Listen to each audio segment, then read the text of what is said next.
I hope you like this audiobook. If you'd like to hear more, please support us on patreon.com. It really helps us keep going. www.patreon.com/c/audiobooks752. Thank you, and I invite you to listen the other books I have recorded. Also, please subscribe to my channel and activate the notifications so you will be the first to know when we publish a new book. A coup d'etat, Paris had just heard of the disaster at Sedan. A republic had been declared.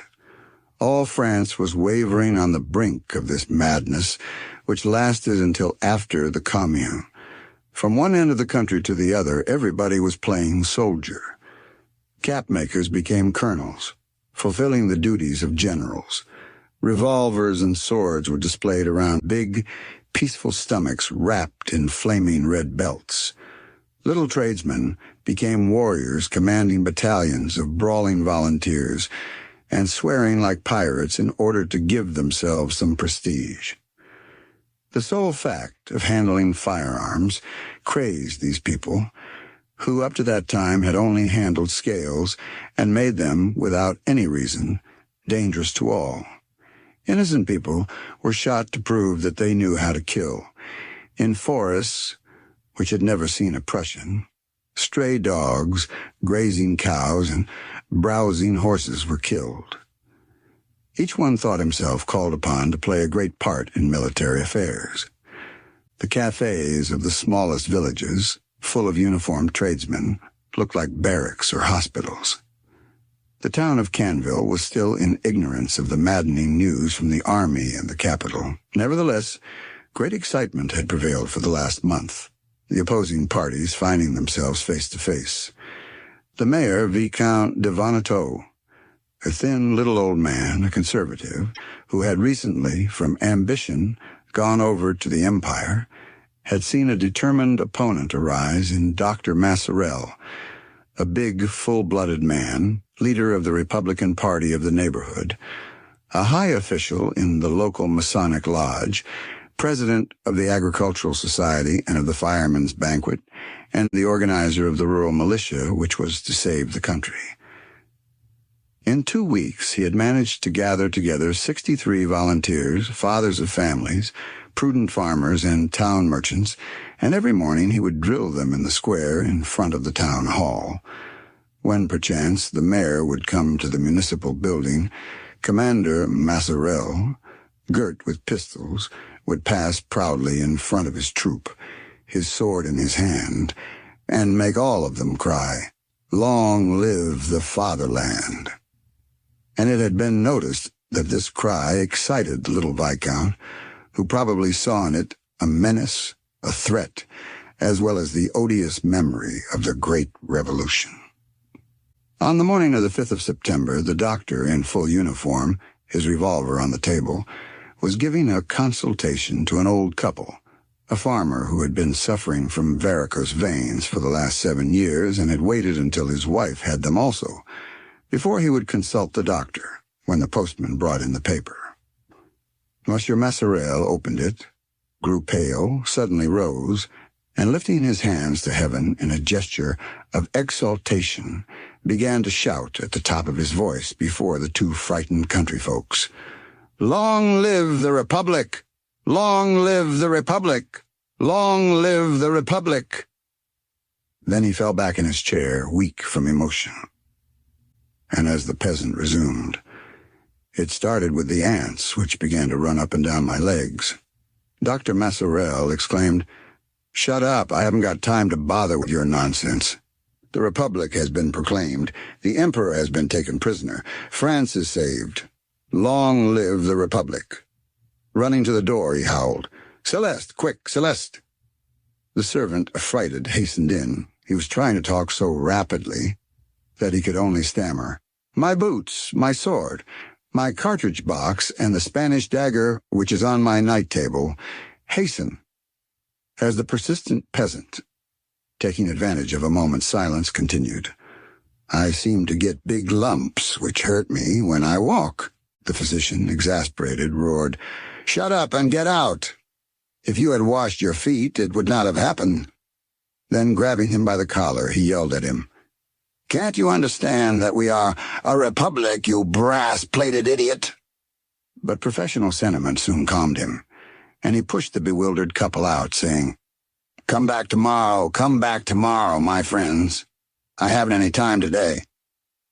As he equipped himself from head to foot, he gave a series of important orders to his servant. Run over to Lieutenant Picard and to Second Lieutenant Pommel, and tell them that I am expecting them here immediately. Also send me Torchabeef with his drum. Quick, quick. When Celeste had gone out, he sat down and thought over the situation and the difficulties which he would have to surmount. The three men arrived together in their working clothes. The commandant, who expected to see them in uniform, felt a little shocked. Don't you people know anything? The Emperor has been taken prisoner. The Republic has been proclaimed. We must act. My position is delicate, I might even say dangerous. He reflected for a few moments before his bewildered subordinates. Then he continued. We must act and not hesitate. Minutes count as hours in times like these. All depends on the promptness of our decision.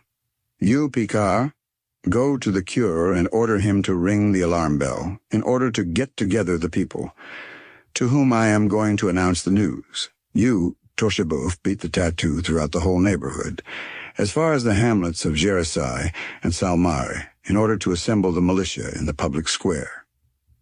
You, Pommel, get your uniform on quickly, just the coat and cap. We are going to the town hall to demand Monsieur de Vanetot to surrender his powers to me. Do you understand? Yes. Now carry out those orders quickly. I will go over to your house with you, Pommel, since we shall act together. 5 minutes later, the commandant and his subordinates, armed to the teeth, appeared on the square just as the little Viscount de Vanetot, his legs encased in gaiters as for a hunting party, his gun on his shoulder, was coming down the other street at double-quick time, followed by his 3 green-coated guards, their swords at their sides and their guns swung over their shoulders. While the doctor stopped, bewildered, the 4 men entered the town hall and closed the door behind them. They have outstripped us, muttered the physician. We must now wait for reinforcements. There is nothing to do for the present. Lieutenant Picard now appeared on the scene. The priest refuses to obey, he said. He has even locked himself in the church with the sexton and beadle. On the other side of the square, opposite the white, tightly closed town hall, stood the church, silent and dark, with its massive oak door studded with iron. But just as the perplexed inhabitants were sticking their heads out of the windows or coming out on their doorsteps, the drum suddenly began to be heard, and Torchabeuf appeared, furiously beating the tattoo. He crossed the square running and disappeared along the road leading to the fields. The commandant drew his sword and advanced alone to halfway between the 2 buildings, behind which the enemy had entrenched itself, and waving his sword over his head, he roared with all his might. Long live the Republic! Death to traitors! Then he turned to his officers. The butcher, the baker, and the druggist, much disturbed, were anxiously pulling down their shades and closing their shops. The grocer alone kept open. However, the militia were arriving by degrees, each man in a different uniform, but all wearing a black cap with gold braid, the cap being the principal part of the outfit. They were armed with old rusty guns, the old guns which had hung for 30 years on the kitchen wall, and they looked a good deal like an army of tramps. When he had about 30 men about him, the commandant, in a few words, outlined the situation to them. Then turning to his staff, "Let us act," he said. The villagers were gathering together and talking the matter over. The doctor quickly decided on a plan of campaign. "Lieutenant Picard, you will advance under the windows of this town hall and summon Monsieur de Vanetot, in the name of the Republic, to hand the keys over to me." But the lieutenant, a master mason, refused. "You're smart, you are." "I don't care to get killed, thank you. Those people in there shoot straight. Don't you forget it. Do your errands yourself." The commandant grew very red. "I command you to go in the name of discipline." The lieutenant rebelled. "I'm not going to have my beauty spoiled without knowing why." All the notables gathered in a group nearby began to laugh. One of them cried, "You are right, Picard. This isn't the right time." The doctor then muttered, "Cowards." And leaving his sword and his revolver in the hands of a soldier, he advanced slowly, his eye fastened on the windows, expecting any minute to see a gun trained on him.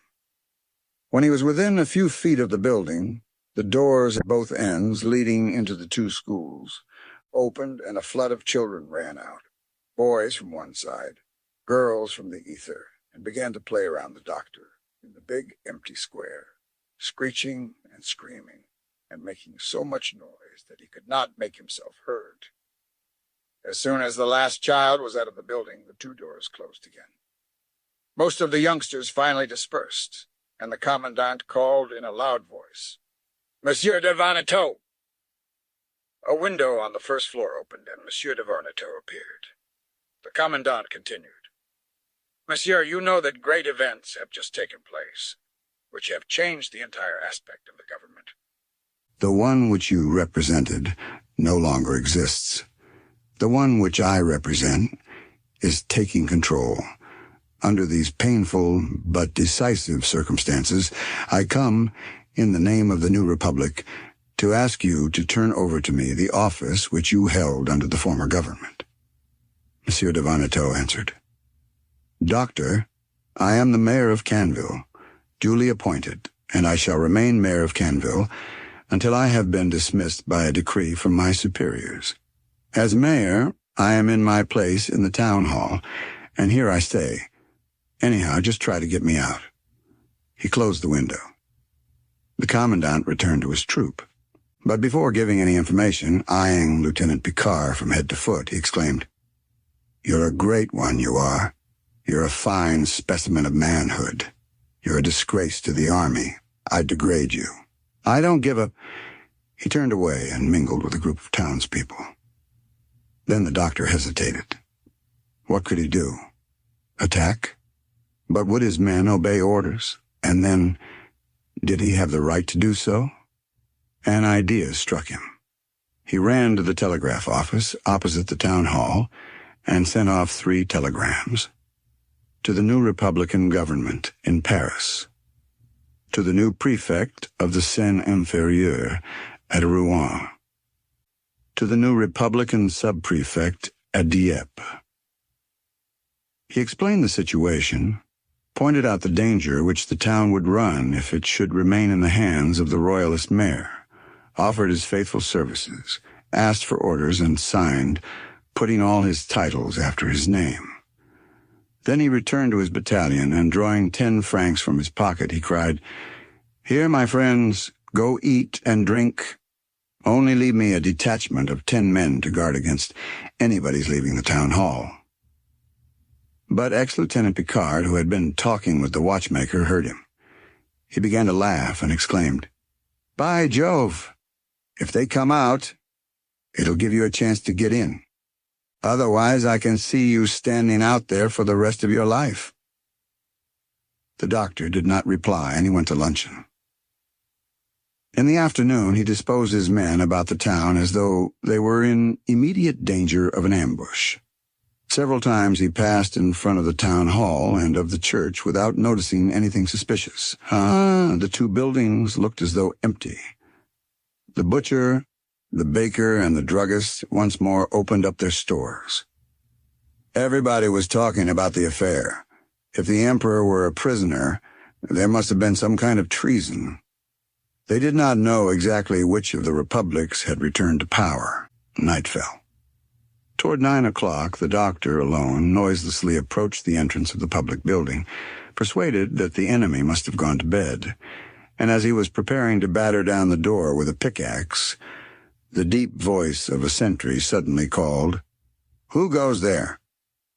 And Monsieur Masserel retreated as fast as his legs could carry him. Day broke without any change in the situation. Armed militia occupied the square. All the citizens had gathered around this troop awaiting developments. Even neighboring villagers had come to look on. Then the doctor, seeing that his reputation was at stake, resolved to put an end to the matter in one way or another, and he was about to take some measures, undoubtedly energetic ones, when the door of the telegraph station opened and the little servant of the postmistress appeared, holding in her hands 2 papers. First, she went to the commandant and gave him one of the dispatches. Then she crossed the empty square, confused at seeing the eyes of everyone on her, and lowering her head and running along with the little quick steps, she went and knocked softly at the door of the barricaded house, as though ignorant of the fact that those behind it were armed. The door opened wide enough to let a man's hand reach out and receive the message, and the young girl returned blushing, ready to cry at being thus stared at by the whole countryside. In a clear voice, the doctor cried, "Silence, if you please." When the populace had quieted down, he continued proudly, "Here is the communication which I have received from the government." And lifting the telegram, he read, "Former mayor dismissed. Inform him immediately. More orders following. For the sub-prefect, Sapin councillor." He was triumphant. His heart was throbbing with joy and his hands were trembling. But Picard, his former subordinate, cried to him from a neighboring group, "That's all right. But supposing the others don't come out, what good is the telegram going to do you?" Monsieur Masserel grew pale. He had not thought of that. If the others did not come out, he would now have to take some decisive step. It was not only his right, but his duty. He looked anxiously at the town hall, hoping to see the door open, and his adversary give in. The door remained closed. What could he do? The crowd was growing and closing around the militia. They were laughing. One thought especially tortured the doctor. If he attacked, he would have to march at the head of his men, and as with him dead, all strife would cease. It was at him and him only that Monsieur de Varnetot and his 3 guards would aim. And they were good shots, very good shots, as Picard had just said. But an idea struck him, and turning to Pommel, he ordered, "Run quickly to the druggist and ask him to lend me a towel and a stick." The lieutenant hastened.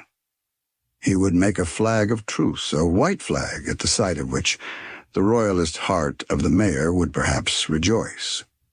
Pommel returned with the cloth and a broomstick. With some twine they completed the flag, and Monsieur Masserel, grasping it in both hands and holding it in front of him, again advanced in the direction of the town hall. When he was opposite the door, he once more called, "Monsieur de Varnetot!" The door suddenly opened, and Monsieur de Varnetot and his 3 guards appeared on the threshold. Instinctively the doctor stepped back. Then he bowed courteously to his enemy, and choking with emotion, he announced, "I have come, monsieur, to make you acquainted with the orders which I have received." The nobleman, without returning the bow, answered, "I resign, monsieur, but understand that it is neither through fear of nor obedience to the odious government which has usurped the power." And emphasizing every word, he declared, "I do not wish to appear for a single day to serve the Republic.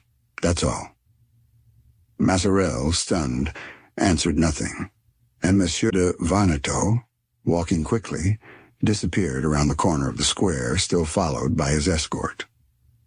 The doctor, puffed up with pride, returned to the crowd. As soon as he was near enough to make himself heard, he cried, "Hurrah! Hurrah! Victory crowns the Republic everywhere." There was no outburst of joy. The doctor continued, "We are free. You are free, independent. Be proud." The motionless villagers were looking at him without any signs of triumph shining in their eyes. He looked at them, indignant at their indifference, thinking of what he could say or do in order to make an impression, to electrify this calm peasantry, to fulfill his mission as a leader. He had an inspiration, and turning to Pommel, he ordered, "Lieutenant, go get me the bust of the ex-emperor which is in the meeting room of the municipal council, and bring it here with a chair." The man presently reappeared, carrying on his right shoulder the plaster Bonaparte, and holding in his left hand a cane-seated chair. Monsieur Masserel went towards him, took the chair, placed the white bust on it, then, stepping back a few steps, he addressed it in a loud voice. "Tyrant, tyrant, you have fallen down in the mud. The dying fatherland was in its death throes under your oppression. Vengeful destiny has struck you. Defeat and shame have pursued you. You fall conquered, a prisoner of the Prussians, and from the ruins of your crumbling empire, the young and glorious republic arises, lifting from the ground your broken sword." He waited for applause.